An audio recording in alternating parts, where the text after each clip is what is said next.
Hello all, welcome to Study with BIMS. We will see the constitution development in previous class जिसमें हमने company rule पढ़ा था और अभी हम नेक्स्ट क्लास में अभी क्राउन रूल ये प्रीवियस देख लेते हैं। ये था हमने कॉन्स्टिट्यूशनल डेवलपमेंट हमने स्टार्ट किया था जिसमें constitutional development company rule and crown rule, ठीक है। 1773 से 1858 तक कंपनी रूल चला and after the revolt of 1857 crown rule चला, ठीक है। तो जो भी हमने कंपनी रूल पढ़ा था, regulating act, bits India act, charter act 1833, charter act 1853, तो ये सब कंपनी रूल था, ठीक है। अब आएगा क्राउन रूल जिसमें एक्ट बनेगा, बहुत सारे रिफॉर्म्स होंगे एंड नया नया पोर्टफोलियो आएगा। तो without wasting time let's start crown rule. तो ये जो क्राउन रूल था वो 1858 से 1947 तक चला, ठीक है। फर्स्ट आया गवर्नमेंट ऑफ इंडिया एक्ट 1858, ठीक है। इसमें क्या हुआ कि ये रूल पूरा का पूरा ब्रिटिश क्राउन के पास आ गया, ठीक है। जो पहले गवर्नर जनरल ऑफ इंडिया हुआ करता था उसको चेंज कर दिया गया वाइसराय ऑफ इंडिया से, और जो फर्स्ट वाइसराय थे वो लॉर्ड कैनिंग थे, ठीक है। Creation of post of secretary of state for the India, विधानसभा का स्थापना हुआ, abolition of court of directors and, तो यहाँ पे सबसे ज़्यादा इम्पॉर्टेंट क्वेश्चन है आपका, लॉर्ड कैनिंग जो थे वो वाइसराय ऑफ इंडिया थे। फर्स्ट वाइसराय ऑफ इंडिया आपके लॉर्ड कैनिंग है। इस नोट्स में जितने भी हाईलाइटेड पिंक मार्किंग से लिखे हुए हैं वो अपने में एग्ज़ाम ओरिएंटेड क्वेश्चन है। तो जब भी इस नोट्स को रिवीजन करिएगा, अगर इसका पीडीएफ चाहिए होगा तो do WhatsApp on given the description link, और वहाँ से आपको ये पीडीएफ प्रोवाइड मिल जाएगा, ठीक है। तो बेसिकली पॉइंट इज डैट कि creation of post of secretary of state for the India and the abolition of court of directors, ठीक है। क्या हुआ, कोर्ट ऑफ डायरेक्टर्स और बोर्ड ऑफ कंट्रोल का एबोलिशन हो गया, मतलब ख़त्म कर दिया गया। वो जो डुअल गवर्नमेंट था वो ख़त्म कर दिया गया गवर्नमेंट ऑफ इंडिया एक्ट 1858। तो इसमें याद करने वाला पॉइंट यही है कि जो गवर्नर जनरल ऑफ इंडिया थे उनको चेंज कर दिया गया वाइसराय ऑफ इंडिया से, और जो फर्स्ट वाइसराय ऑफ इंडिया आप चेंज करेगा वाइसराय को, वाइसराय में कन्वर्ट रिप्लेस कर देंगे तो कोई तो बनेगा ना। तो लॉर्ड कैनिंग जो थे फर्स्ट वाइसराय ऑफ इंडिया थे, लॉर्ड कैनिंग, ठीक है। इसको याद करना है, ये एक एग्जाम ओरिएंटेड क्वेश्चन है। और विधानसभा जो कि secretary of state for the India वो क्रिएट किया गया गवर्नमेंट ऑफ इंडिया एक्ट के अंडर, ठीक है। और जो डुअल गवर्नमेंट था, court of directors and board of control को ख़त्म कर दिया गया, ठीक है। नेक्स्ट अब आता है आपका 1858 से इंडियन काउंसिल एक्ट 1868, ठीक है। तो इसमें क्या हुआ, legislative council of Punjab, Bengal and north western province का लेजिस्लेटिव काउंसिल बना, ठीक है। Inclusion of Indian representatives in law making, first time Indians को रिप्रेजेंटेटिव बनाया गया लॉ मेकिंग में, ठीक है। Legislative power returns to Bombay and Madras, ठीक है। पोर्टफोलियो सिस्टम इनिशिएटेड, ये पोर्टफोलियो सिस्टम क्या है? पोर्टफोलियो सिस्टम का मतलब होता है कि हम इंडियन को जो रिप्रेजेंटेटिव बनाएंगे उसको किसी मेंबर का, हम उनको बोल सकते हैं कि हम उनको किसी मेंबर का हम एक पावर प्रोवाइड करेंगे और वो डिपार्टमेंट वो संभालेंगे, ठीक है। ऑर्डिनेंस पावर टू वाइसराय, और बेसिकली जितने भी पावर थे वो वाइसराय के अंडर थे। डिसीजन मेकिंग भी वाइसराय ही करेगा, बट रिप्रेजेंटेटिव इंडियंस होंगे लॉ मेकिंग में, ठीक है। लेकिन डिसीजन का पावर इंडियंस को नहीं था, वो सारा वाइसराय को ही था, इसीलिए बोला गया ऑर्डिनेंस पावर, ठीक है। ऑर्डिनेंस पावर ऑफ वाइसराय, ठीक है। ये हो गया आपका इंडियन काउंसिल एक्ट 1861। फिर आया इंडियन काउंसिल एक्ट 1892। इसमें क्या हुआ, central and provisional legislative council increased in non official member, ठीक है। इसमें फिर इंक्रीज़ किया गया, जितने भी रिप्रेजेंटेटिव थे उनको इंक्रीज़ किया गया सेंट्रल प्रोविजनल लेजिस्लेटिव काउंसिल में। इनडायरेक्ट इलेक्शन इंट्रोड्यूस हुआ। ये अगेन एक एग्ज़ाम ओरिएंटेड क्वेश्चन है। मैंने कहा था कि जितना भी पिंक हाईलाइटेड सेंटेंस है वो अपने में एक एग्ज़ाम ओरिएंटेड क्वेश्चन है, तो जब भी इसको पढ़ें तो इसको थोड़ा सा हाईलाइट करके पढ़ें या एक दो बार पढ़ें जिससे कि याद रह जाए, ठीक है।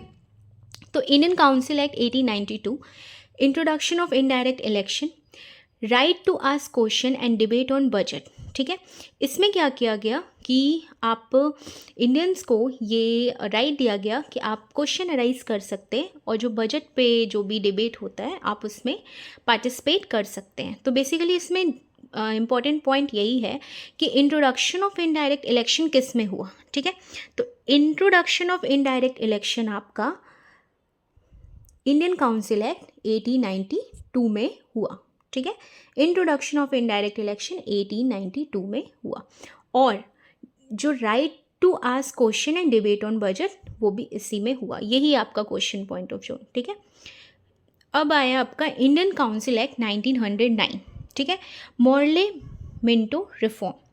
इसमें क्या हुआ कि सेपरेट इलेक्टोरेट फॉर मुस्लिम्स के लिए एक सेपरेट इलेक्टोरेट बनाया गया।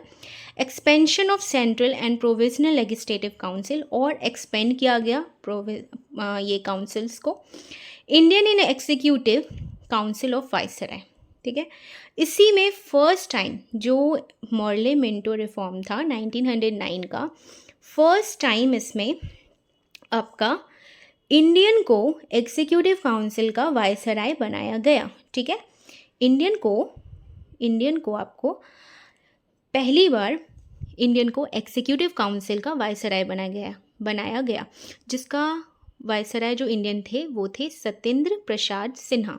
तो ये आपका अगेन एक क्वेश्चन जोन है कि जो वाइसराय फर्स्ट बनाया गया जो हमारे इंडिया के थे, ठीक है, Indian executive council of viceroy किसको बनाया गया? Satyendra Prasad Sinha. Again a question zone जिसको it's a factual question, you have to remember it, okay.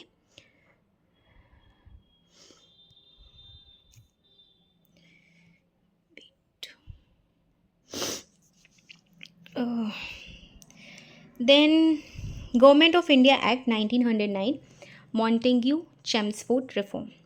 इसमें क्या हुआ? Introduction of diarchy system of dual government, ठीक है।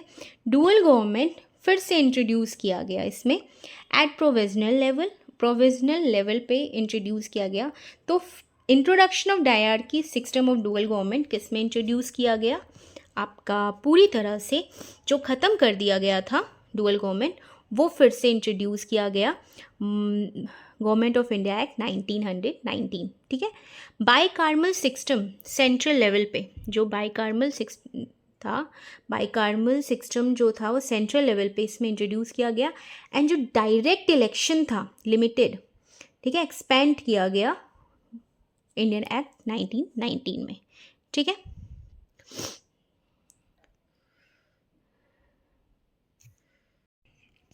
अब चलते हैं गवर्नमेंट ऑफ इंडिया एक्ट 1935, ठीक है। Government of India act 1935, provisions for formation of all India federation. All India का फेडरेशन का formation government of India act 1935, ठीक है। फेडरल प्रोविजनल एंड को करेंट लिस्ट, ठीक है। Establishment of federal judiciary and Reserve Bank of India. Again a important point आपका यहाँ से निकल के आया कि गवर्नमेंट ऑफ इंडिया एक्ट 1935 में फॉर्मेशन हुआ ऑल इंडिया फेडरेशन का, और फिर एस्टेब्लिशमेंट हुआ federal judiciary and Reserve Bank of India, ठीक है। फिर क्या? Bicameral system at provisional level and expansion of separate electorate, ठीक है। फिर अब लास्ट में हमारा आया India independence act 1947, end of British rule एकदम एंड पे था।